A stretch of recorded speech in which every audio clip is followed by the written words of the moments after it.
Okay, students, good morning. So, here we are to discuss the last topics left in this chapter. ठीक है ना? First is effect of catalyst on the rate of reaction. कैसे हमारा catalyst rate of reaction को affect करता है, जो कि हम ऑलरेडी डिस्कस कर चुके हैं कि अगर कैटलिस्ट डालेंगे तो रेट ऑफ रिएक्शन में इंक्रीज हो जाएगा। क्यों? क्योंकि जो एक्टिवेशन एनर्जी है वो कम हो जाती है। दैट मीन्स जो थ्रेशोल्ड एनर्जी उसको वो कम कर देता है। जो आपका कैटलिस्ट होता है वो थ्रेशोल्ड एनर्जी को कम कर देता है। ठीक है ना? करता क्या है वो कैटलिस्ट? वो एक कॉम्प्लेक्स फॉर्म करता है जिसकी वजह से जो रिएक्शन है उसका फ्लो जो है फॉरवर्ड की तरफ वो बढ़ जाता है। तो इस वजह से जो आपकी एक्टिवेशन एनर्जी होती है वो कम हो जाती है। ठीक है ना? तो अगर मैं ग्राफ बनाना चाहूँ, मैं ऑलरेडी आपको एक बार दिखा चुका हूँ ग्राफ बना के, दोबारा देख लेते हैं। अगर ग्राफ बनाना चाहूँ रेट ऑफ, अगर मैं रिएक्शन का ग्राफ दिखाना चाहूँ, फॉर एग्जांपल एक रिएक्शन है ना, उसका फ्लो ऐसा था। स्टार्टिंग में जो ई ए था वो ये था। This is without catalyst, this is without catalyst. ठीक है ना? ये विदाउट कैटलिस्ट है। तो एक विद कैटलिस्ट का एक डायग्राम बनाने की कोशिश करूँगा तो उसमें जो हमारा जो ई है वो देखेगा कि वो कम हो गया है। ठीक है ना? जो ई है वो अब हमारा कम हो गया है। तो E A, this is your E A new with catalyst. ठीक है ना? तो ये डायग्राम का ये with catalyst, with cata, this is with catalyst, this is without catalyst. तो हमने देखा there was a change in E A. जो ऑल्टर ई ए था वो ये था दैट इज एक्टिवेशन एनर्जी पिछली थी वो ये थी, और कैटलिस्ट डालने के बाद एक्टिवेशन एनर्जी कम हो गई। तो रेट ऑफ रिएक्शन पे इफेक्ट क्या पड़ेगा कि रेट जो होगा मेरा फास्ट हो जाएगा जैसे मैं कैटलिस्ट डालूंगा। ठीक है ना? तो there will be decrease in activation energy, और ये डिक्रीज आप कैसे बता सकते हो? ई ए माइनस ई ए न्यू से आप बता दोगे कि there is a decrease in activation energy after you have used catalyst in the reaction. ठीक है ना? After you have used the catalyst in the reaction. So there are some characteristics. There are some characteristics.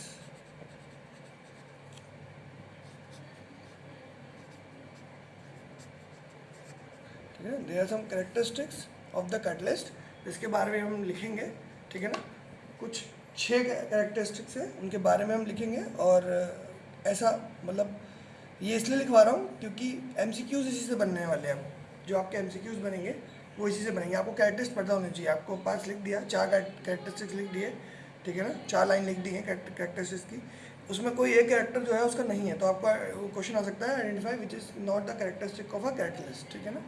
तो आपको ये देखना है कि कौन सा कैरेक्टरिस्टिक्स जो है कैटलिस्ट नहीं दिखाता है। ठीक है ना?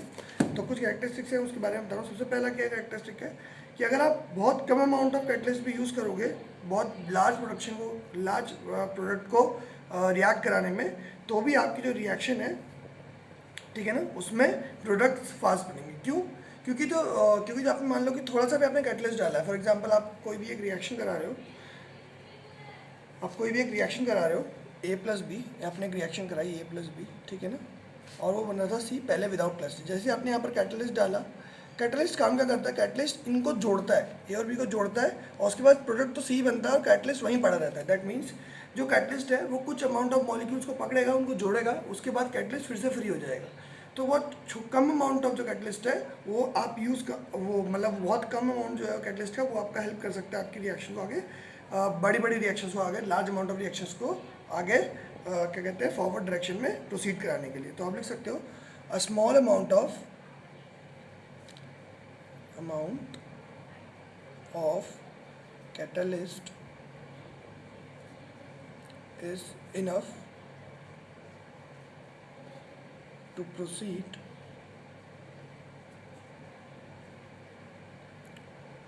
large amount of reaction। पहली कैटलिस्ट की जो कैरेक्टरिस्टिक्स थी वो इससे आपको समझ में आ रही होगी। नेक्स्ट जो आपकी कैरेक्टरिस्टिक है वो क्या है? Catalyst doesn't change the Gibbs energy of the reaction. तो क्या चेंज नहीं करता? अगर कहीं लिख दिया delta G is changed, delta G doesn't change। तो गिब्स फ्री एनर्जी को कैटलिस्ट कभी भी चेंज नहीं करता है। दैट मीन्स इसका मतलब ये है कि अगर नॉन स्पॉन्टेनियस रिएक्शन है तो कैटलिस्ट डालोगे तो स्पॉन्टेनियस नहीं होगी, ठीक है ना, ये इसका मतलब है। तो catalyst doesn't change the gives free energy of the reaction, ठीक है ना।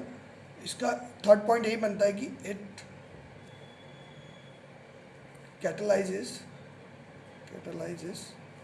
only spontaneous reactions। तो अगर किसी पॉइंट में आपको ये लिख दिया गया कि एक नॉन स्पॉन्टेनियस रिएक्शन है तो क्या हम उसमें एक नॉन स्पॉन्टेनियस को रिएक्शन को प्रोसीड करा देता है कैटलिस्ट। अगर किसी ने ये बोला है तो this is a false statement, because catalyst only helps in increasing the rate of the reaction which is already spontaneous. अगर कोई नॉन स्पॉन्टेनियस रिएक्शन है तो उसको कैटलिस्ट कैटलाइज नहीं कर सकता, ठीक है ना। इट कैटलाइजेस ओनली स्पॉन्टेनियस रिएक्शन, ठीक है ना। थर्ड थिंग इज, आपने देखा जो चेंज है डेल्टा एच का, वो चेंज इन एनर्जी है, वो डेल्टा एच यही है, ठीक है ना। तो जब आपने विदाउट कैटलिस्ट रिएक्शन देखी तब भी डेल्टा एच इतना ही था, आप कैटलिस्ट के साथ डाली तब भी डेल्टा एच इतना ही था।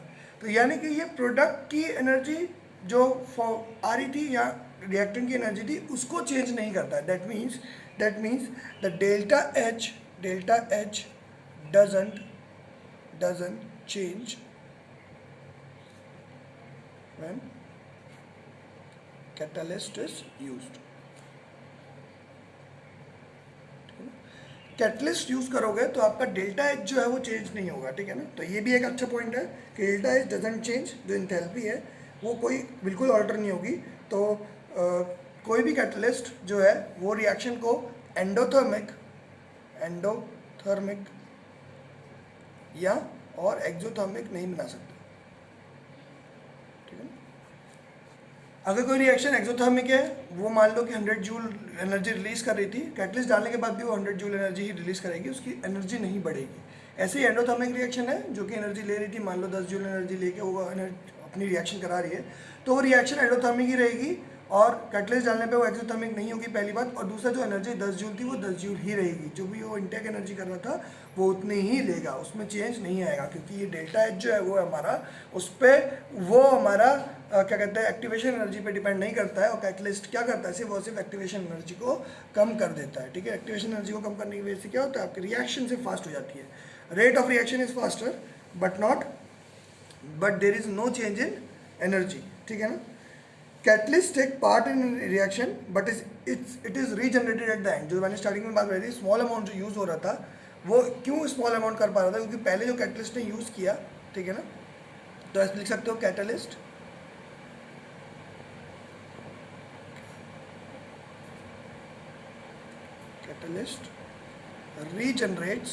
regenerates at the end of reaction, ठीक है ना। तो रिएक्शन के एंड में, रिएक्शन जब खत्म हो रही होती है उस समय पे कुछ मॉलिक्यूल्स पकड़े उसने, उन मॉलिक्यूल्स को रिएक्ट करवाया, उसको रिएक्ट कराने के बाद आपके पास कैटलिस्ट दोबारा से जनरेट हो जाता है, ठीक है ना। तो कैटलिस्ट हमारा यूज़ नहीं होता है रिएक्शन में, कैटलिस्ट चेंज नहीं होता है, ठीक है ना। लेकिन कैटलिस्ट उस रिएक्शन को जरूर आगे फॉरवर्ड करवाता है, ठीक है ना। Sixth and the final point is, कोई अगर मान लो रिवर्सिबल रिएक्शन है तो क्या होता है, कैटलिस्ट उसकी इक्विलिब्रियम स्टेट को चेंज नहीं कर पाएगा। कोई अगर if there is a reversible reaction, ठीक है ना। अगर रिवर्सिबल रिएक्शन है, रिवर्सिबल रिएक्शन मतलब ऐसे रिएक्शन लिखी होगी A + B, ऐसे लिखोगे बेटा A + B, ये इक्विलिब्रियम स्टेट पे है, ठीक है ना। तो जो आपका कैटलिस्ट है वो इक्विलिब्रियम स्टेट को चेंज नहीं करेगा। इस समय पे आप कैटलिस्ट डालोगे तो ऐसा नहीं होगा कि C बनना शुरू हो जाएगा, रिएक्शन इस तरफ को शिफ्ट हो जाएगी, या आप फिर उसके बाद इसको कह सकते हो कि अब रिएक्शन जो है वो मेरी आगे की तरफ जा रही है क्योंकि मैंने कैटलिस्ट डाल दिया। इसी ये STP यहाँ पर भी चल रहा है, यहाँ भी STP चल रहा है। एक टेम्परेचर और प्रेशर जो है हमने यहाँ पर मेंटेन करा है, वही टेम्परेचर प्रेशर यहाँ भी मेंटेन किया है। इस समय में मान लो आपका इक्विलिब्रियम कंडीशन आ गई थी, आपने कैटलिस्ट डाला तो ये चेंज नहीं होगा, ऐसा नहीं होगा। कैटलिस्ट डालोगे तो भी ये इक्विलिब्रियम स्टेट पे ही रहेगा, इक्विलिब्रियम कांस्टेंट भी हमारा सेम रहता है। कैटलिस्ट डालने की वजह से इक्विलिब्रियम कांस्टेंट चेंज नहीं होता है। बस ये होगा कि मान लो कि आपकी रिएक्शन स्टार्टिंग में चल रही थी, आपने स्टार्ट जब करी थी तो अब ये रिएक्शन A+B था और C नहीं था वहाँ पर, आपने जैसे कैटलिस्ट डाला तो इक्विलिब्रियम स्टेट जल्दी आ जाएगी, ठीक है ना, आपकी इक्विलिब्रियम स्टेट जो है वो जल्दी अचीव हो जाएगी। तो हम कैटलिस्ट का इफेक्ट तो आपने देखा हर जगह। कैटलिस्ट का इफेक्ट क्या है कि कैटलिस्ट हमेशा जो भी कर रहा है काम फास्ट कर रहा है। कैटलिस्ट ये नहीं कर रहा है कि काम जो है उसको करने में आपकी एनर्जी कम ज़्यादा लगेगी, बस वो काम क्या कर रहा है, थोड़ा जल्दी कर दे रहा है, ठीक है ना, एनर्जी में कोई चेंज नहीं आ रहा है, ठीक है ना। तो कैटलिस्ट जो है वो रिएक्शन को फॉरवर्ड और बैकवर्ड डायरेक्शन सेम ये ऐसा क्यों हुआ, बिकॉज यहाँ लिखोगे इसका रीज़न ये है, कैटलिस्ट catalyzes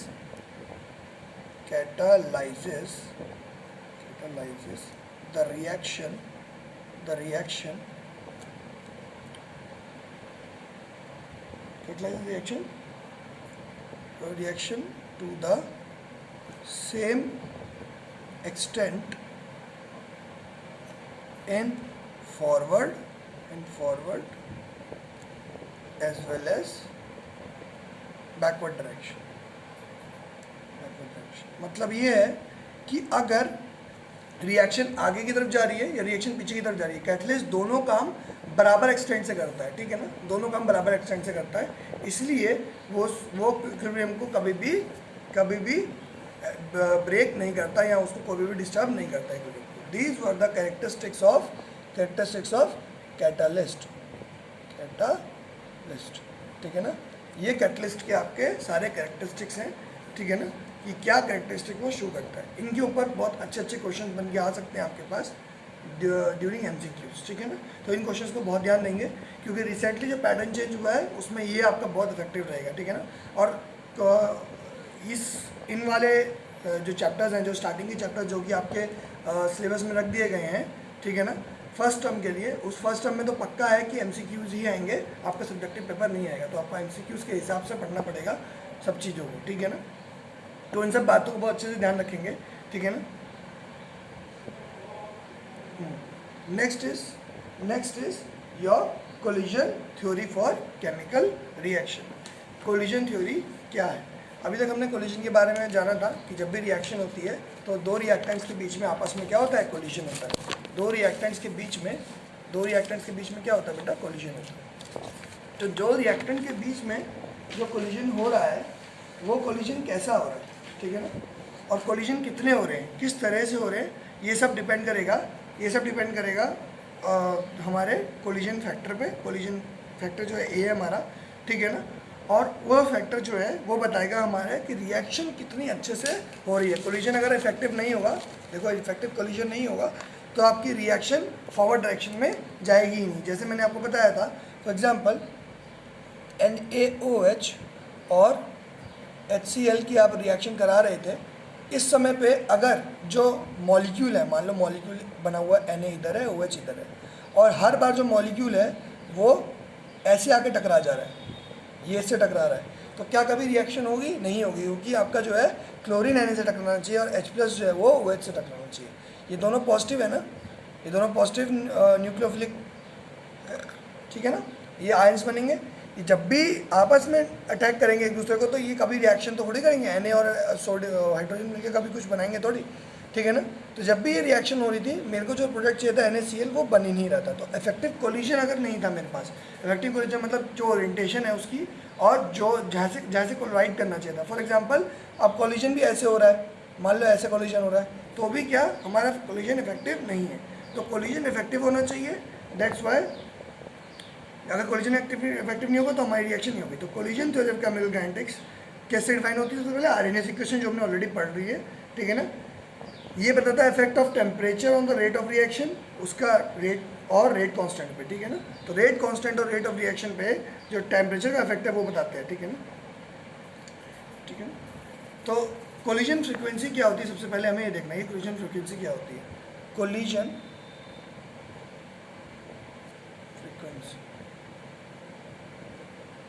ठीक है ना, it is defined by Z, ठीक है ना। आपके यहाँ पर क्वेश्चन जो आपकी बुक है उसमें डिफाइन कैसे किया है, ZAB लिखा हुआ है इन्होंने, यानी कि दो सब्सटेंस है A B, उनको उनकी कोलाइड करने की, उनका कोलिजन करने की जो फ्रीक्वेंसी है उसको हमने किससे डिफाइन किया, z से डिफाइन किया। इसकी अगर डेफिनेशन लिखोगे तो डेफिनेशन लिखोगे it is defined as the number of collision per second per unit volume of a reaction mixture, ठीक है ना। That is number of collisions per second per unit volume of reaction, यानी कि एक unit volume में एक second के अंदर कितने कोलिजन्स हो रहे हैं ये डिफाइन करता है हमारा कोलिजन फ्रीक्वेंसी। तो कोलिजन फ्रीक्वेंसी ये बता देगा कि हमारे इफेक्टिव कोलिजन्स कितने हैं, ठीक है ना, इफेक्टिव कोलिजन्स कितने हैं, ठीक है ना। तो कोलिजन्स इन विच सबसे पहली बात, collision in which the molecules collide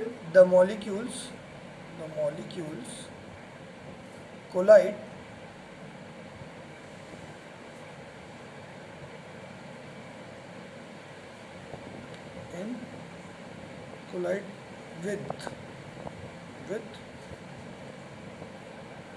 kinetic energy या फिर sufficient kinetic energy कहता हूँ, greater than threshold, sufficient kinetic energy, that means kinetic energy should be greater than threshold, ठीक है ना।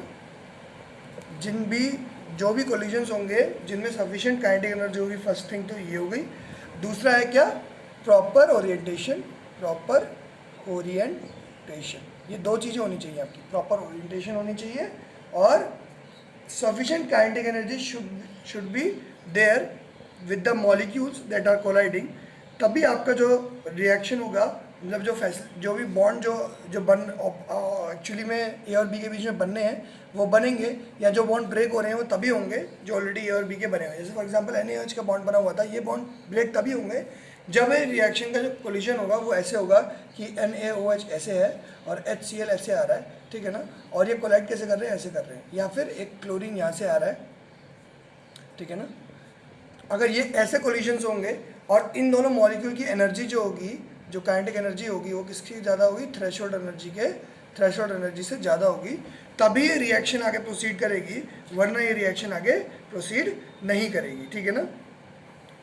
तो जब भी ऐसी रिएक्शंस होती हैं, जब भी ये कोलिजन इस टाइप का होता है कि sufficient kinetic energy proper orientation होती है, तो हम उस कोलिजन को क्या कहते हैं, इफेक्टिव कोलिजन्स। तो क्वेश्चन क्या आ सकता है, what are the two essentials for the effective collision. तो आपको पहली चीज़ क्या लिखनी है, प्रॉपर ओरिएंटेशन, और second thing is sufficient kinetic energy.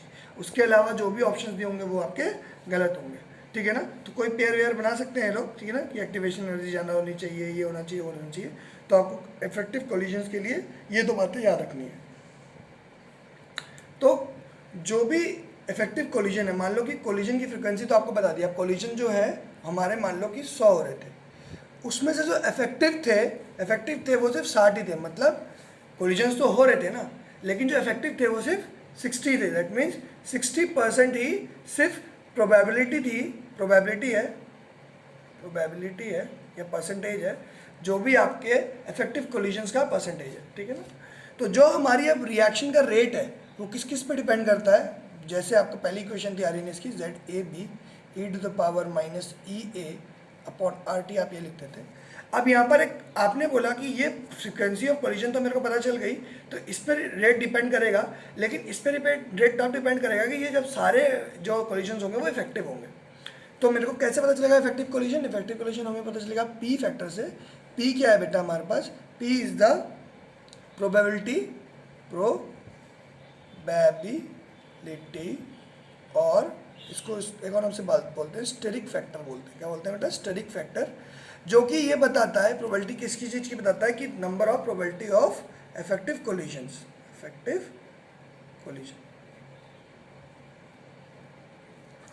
इसका मतलब मान लो कि 60 ही आपके इफेक्टिव कोलिजन हो रहे थे, तो आपकी प्रोबेबिलिटी कितनी आ जाएगी, 0.6 आ जाएगी। तो 0.6 × 100 कर लोगे तो आपको पता चल गया कि टोटल नंबर ऑफ फ्रीक्वेंसी जो इफेक्टिव फ्रीक्वेंसी है कोलिजन की वो कितनी है, हमारे पास 60 ही है सिर्फ, ठीक है ना।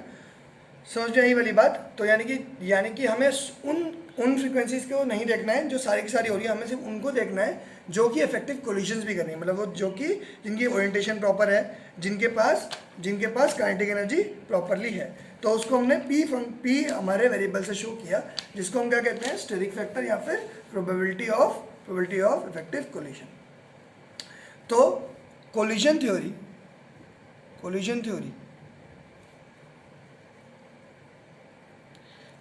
क्या बताती है? कोलिजन थ्योरी ये बताती है, पहली चीज energy factor. Collision theory of the rate of reaction depends on the effective collision, ठीक है ना। तो जो नंबर ऑफ इफेक्टिव कोलिजन होंगे वो किस पे डिपेंड करेंगे? पहली चीज एनर्जी फैक्टर, पहले एनर्जी पे, और दूसरा किस पे? ओरिएंटेशन।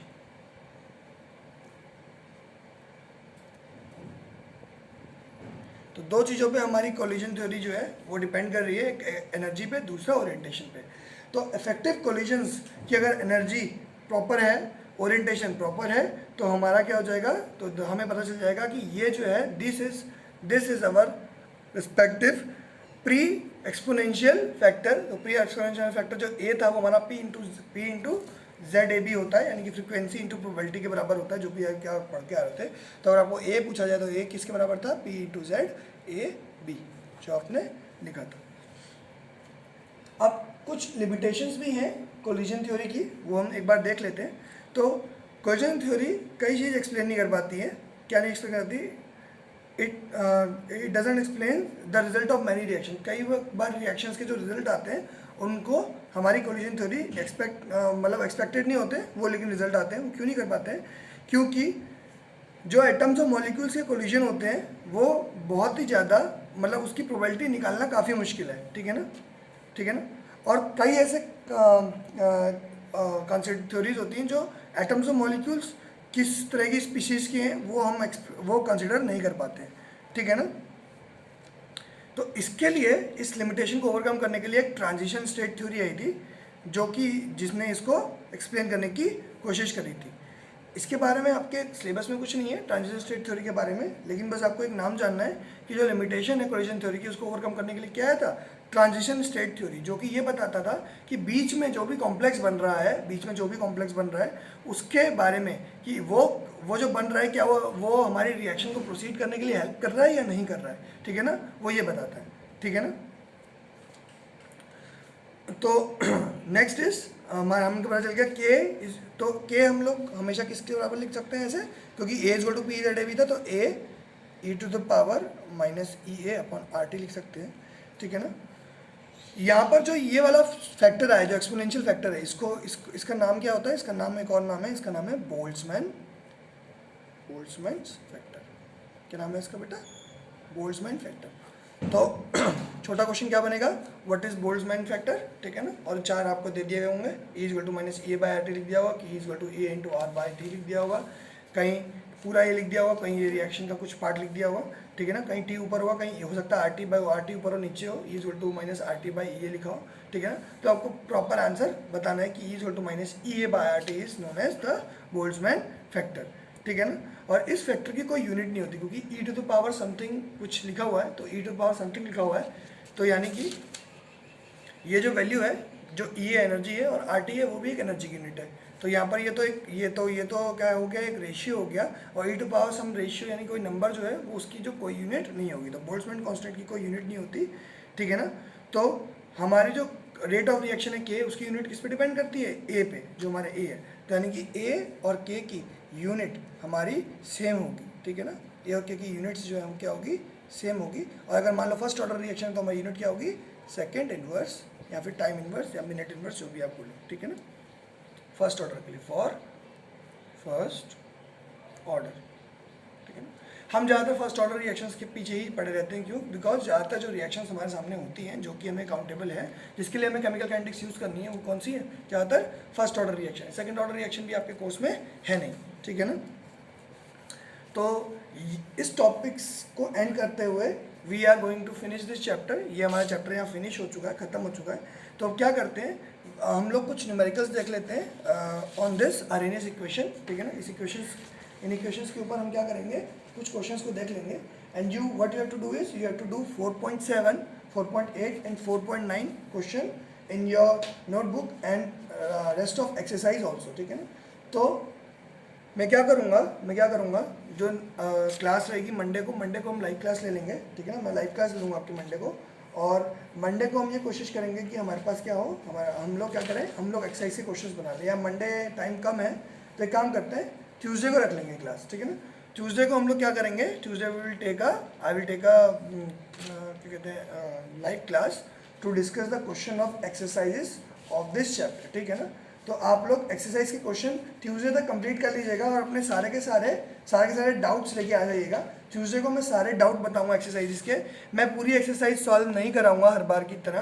अब आपको समझ में आ गया होगा कि आपको काम पूरा करना है, और काम पूरा करने के बाद मुझसे क्वेश्चंस पूछने। अगर आप क्वेश्चन नहीं पूछोगे लाइव क्लास में तो मैं 2-4 क्वेश्चन अलग अलग करा दूंगा अदर देन एक्सरसाइजेस, और वो आपको क्वेश्चंस क्या कहते हैं, वो आप क्वेश्चन अपनी कॉपी में कर लेना, ठीक है ना, ठीक है। और एल्स आप मेरे को डाउट पूछ सकते हो आपके एक्सरसाइजेस के, और वो एक्सरसाइज आप डाउट मेरे को बताओ पूछोगे, ठीक है ना। और जो आपका काम है वो किस पे सबमिट होगा, वो आपके क्लासरूम ऐप पे सबमिट होगा बाय मेकिंग पीडीएफ्स, ठीक है ना।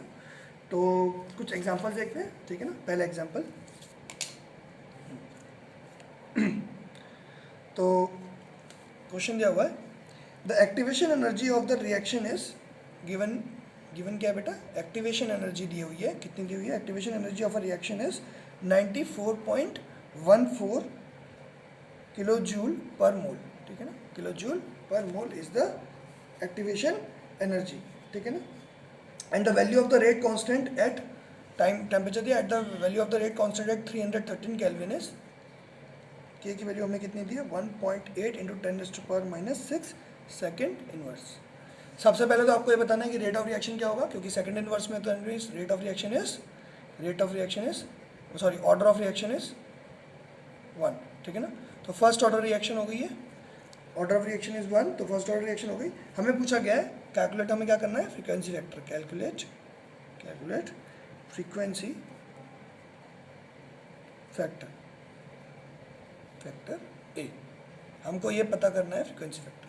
मैं ए क्यों कैलकुलेट कर रहा हूँ, क्योंकि मेरे को P इंटू जेड कैलकुलेट करना है एक्चुअली में, ठीक है ना। तो फ्रीक्वेंसी फैक्टर जो है हमारा, वो प्रोबेबिलिटी से जो मल्टीप्लाई करने के बाद एक्चुअल आ रहा है रेट के लिए, मुझे वो बताना है, ठीक है ना, जो हमारी फाइनल इक्वेशन थी। तो फाइनल इक्वेशन हमारे पास क्या है, हमारे पास है K is equal to A into e⁻⁻ ठीक है ना। ये हमारी रिएक्शन जो हमारे पास दी गई है। तो क्या करते हैं, इसको सबसे पहले लॉग ले लेते हैं दोनों तरफ, तो आ जाएगा log K is equal to A is equal to log A minus